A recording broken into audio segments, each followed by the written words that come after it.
Narito na ang PTV Balita ngayon. Nilinaw ng Department of Health na walang outbreak ng walking pneumonia sa bansa sa kabila ng tumataas na naitatalang respiratory illnesses. Paliwanag ni Health Secretary Ted Herbosa, base na rin ito sa monitoring ng Epidemiology Bureau. Gayunpaman, pinapayuhan ng DOH ang publiko na gawin ang health at safety precautions gaya ng paghuhugas ng kamay, pagsusuot ng face mask at pagpapakonsulta sa doktor tuwing nakakaranas ng ubo at sipon. Una nang sinabi ng DOH Epidemiology Bureau na ang pagtaas ng kaso ng flu-like illnesses ay maaaring bunsod ng malamig na panahon ngayong Disyembre.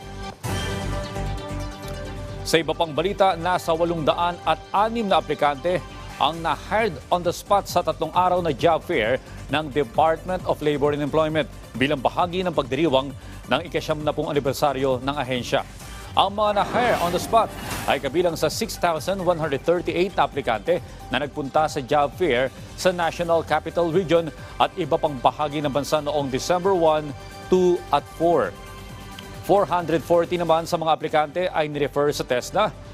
2,056 na aplikante rin ang natulungan ng National Bureau of Investigation, SSS, Professional Regulation Commission, PhilHealth, Philippine Statistics Authority at Pag-ibig Fund. Samantala, may nakalatag pang job fair ang DOLE sa iba't ibang lugar sa bansa sa December 6, 7, 8 at 14.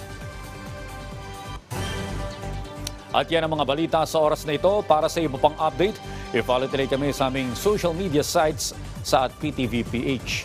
Ako po si Audrey Goriseta. Magandang umaga.